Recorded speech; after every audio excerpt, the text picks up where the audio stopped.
नमस्कार दोस्तों, मैं अंकुर उपाध्याय स्वागत करता हूं आप सभी का एक बार फिर से अपनी नई वीडियो में। दोस्तों, कल आप सभी ने भारत के बाजार में शानदार रिकवरी देखी, जहां पे निफ्टी 22,182 यानी 22,182 का लो लगाने के बाद रिकवर होकर 22,713 पे बंद हुआ। और पॉइंट्स में कितनी तेजी थी? मात्र 33 पॉइंट। यानी जो निफ्टी एक समय करीब 500 पॉइंट से ज्यादा नीचे था, वो निफ्टी हरे निशान में बंद हुआ।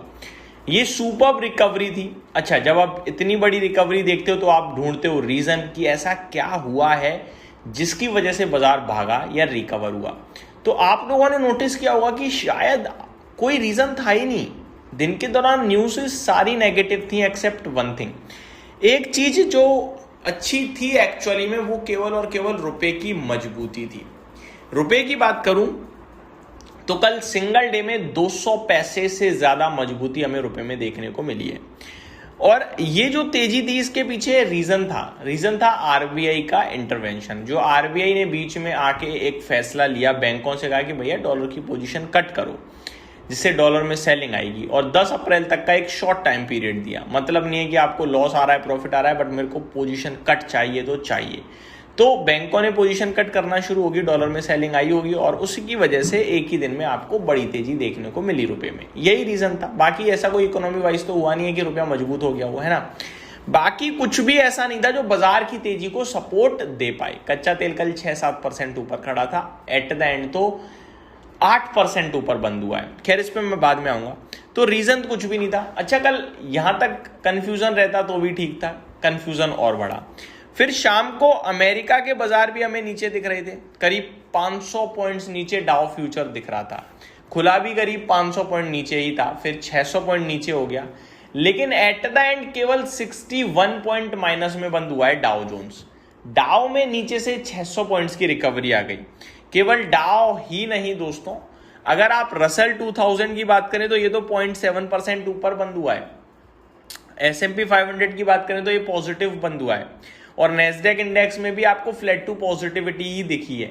तो 3 बड़े इंडाइसेस अमेरिका में हरे निशान में जाकर बंद होते हैं, वहीं एक आपका अमेरिका में डाउ लाल निशान में बंद होता है, केवल 61 पॉइंट्स गिरकर, वो भी तब जब 600 पॉइंट नीचे था। तो रिकवरी यहां भी बहुत तंगड़ी थी। अच्छा, यहां क्यों रिकवरी आई, ये तो बिल्कुल कंफ्यूजन था, क्योंकि यहां तो रुपया भी, डॉलर भी मजबूत नहीं है, डॉलर भी कमजोर नहीं हो रहा। क्या है रीजन जिसकी वजह से यहां मजबूती आई? कुछ भी नहीं। तो कल बाजार ने खिलवाड़ किया है, मुझे लगता है, दुनिया के। अब अगर मैं आप सभी के साथ पॉइंट्स शेयर करूं नेगेटिव, तो मेरे पास भर भर के पॉइंट है नेगेटिव, क्योंकि पॉजिटिव कुछ हुआ नहीं। पहला है कच्चा तेल। कच्चा तेल आपको डायरेक्टली सिचुएशन बताता है कि खराब है या अच्छी है, और इस समय सिचुएशन खराब है, ये आपको कच्चा तेल बता रहा है। कल कच्चे तेल में 8% की तेजी आई है, और $109 प्रति बैरल का भाव आ चुका है अब कच्चा तेल का, और वहीं बंद हो गया है। और यहां से भी और ऊपर जाने की संभावना बन रही है, नीचे आने की नहीं बन रही है। कच्चे तेल की बात चली है तो मैं आप सभी को कच्चे तेल से रिलेटेड बड़े एक्शन बताता हूं। सबसे पहले ईरान भैया मूड में आ गया है लड़ने के, ऐसा लग रहा है।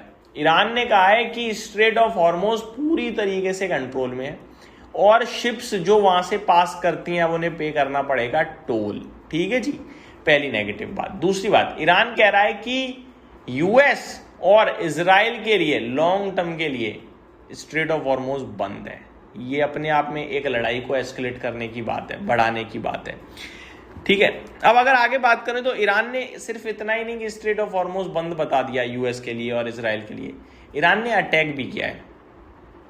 ईरान ने सबसे पहले यूएस की एक कंपनी है AWS, जो क्लाउड बेस्ड सर्विस प्रोवाइड करती है, इसके इंफ्रास्ट्रक्चर पे बहरान में अटैक किया। फिर आज के सेशन में ईरान ने ओरेकल के डेटा सेंटर पे भी अटैक किया है दुबई में। तो ये 2 चीजें हो गई जो ईरान 1 बाय 1 टेक कंपनियों को अटैक कर रहा है। अब आगे मैं आप सभी के साथ बात करूं दोस्तों कुछ और नई चीजों के बारे में, तो दुबई की, इस पे मैं बाद में आऊंगा। पहले मैं मार्केट को कवर करना चाहूंगा पूरी तरीके से। इकोनॉमी वाइज बात करें तो $109 पे जो कच्चा तेल पहुंचा है, अपने आप में बड़ी चिंता का विषय है, जहां पे खर्चा ज्यादा होगा और कमाई कम होगी। क्योंकि जब आपका एक तो रुपये कमजोर हो रहा है तो वहां ज्यादा पे करना पड़ रहा है, दूसरा कच्चा तेल महंगा हो गया तो खर्चा तो ज्यादा होगी ऑटोमेटिकली। कमाई कम क्यों? क्योंकि हम उतना नहीं खरीद पा रहे हैं। उतना खरीदते तो एक्सपोर्ट ज़्यादा करते, अब एक्सपोर्ट में भी गिरावट दिखेगी हमें कहीं ना कहीं। तो मेरे को लगता है कच्चे तेल के बढ़ने से बहुत मार पड़ रही है कंट्री को, तो ये एक अपने आप में अलर्ट है। अब मैं आप सभी के साथ बात करना चाहूँगा कुछ स्टॉक स्पेसिफिक चीज़ के बारे में। एक स्टॉक है बैंकिंग क्षेत्र से RBL बैंक, आप सभी अच्छे से जानते हो। यहाँ खबर ये कि दुबई की एक जो बड़ी बैंक है एमिरेट्स NBD, ये 74% स्टेक एक्वायर कर सकती है।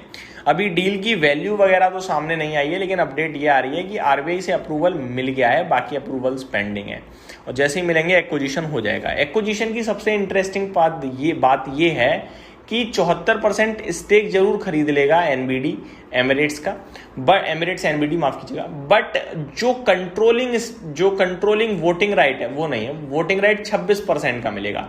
कंट्रोलिंग में बोला जाए सबसे ज्यादा यही होगा, लेकिन ऐसा नहीं है कि आपके पास वन साइडेड कंट्रोल है। जो बैंकिंग क्षेत्र है उस पर RBI ज्यादा रेगुलेशंस लगाता है, सो दैट सारी चीजें मैनेज प्रॉपर्ली रहें। तो 26% के वोटिंग राइट मिलेंगे, 74% स्टेक ले सकते हैं ये। तो वोटिंग राइट और इन्वेस्टर्स के हाथ में भी बहुत हैं और RBI वगैरह के पास भी हैं, सो दैट वोटिंग राइट तो नहीं है, लेकिन डिसीजन मेकिंग इतनी इजी नहीं होगी। ऐसा नहीं है कि दुबई की एक बैंक आएगी और भारत में सब कुछ बदल देगी, नहीं, वोटिंग राइट सबके पास ऑलमोस्ट रहेंगे। आगे मैं आप सभी के साथ बात करूं कि यहाँ करना क्या चाहिए, ये सबसे इंपॉर्टेंट सवाल है। दोस्तों, बेचकर फायदा नहीं है और खरीदने की हिम्मत नहीं है, लेकिन जो खरीदेगा हिम्मत दिखाएगा वो पैसा भी बनाएगा। एक्यूमुलेट करना है, स्टैगर्ड वे में करना है। पैसा खत्म हो गया है कोई बात नहीं, बैठे रहना है। कितना गिरेगा ये नहीं सोचना है, क्योंकि बहुत गिर सकता है। तो और बॉटम पे खरीदने की कोशिश नहीं करनी कि जब बहुत गिर जाएगा तभी ले लूंगा, हो सकता है यहीं से यूटर्न मार दे। तो बहुत क्रिटिकल मार्केट है, लेकिन इतना पता है जो भाव आ गए हैं ये बहुत अच्छे भाव हैं इन्वेस्टमेंट के लिए। ये मेरी तरफ से अपडेट थी, उम्मीद करता हूँ डिटेल्स पसंद आई होंगी। Thank you so much for watching this video. Good night guys.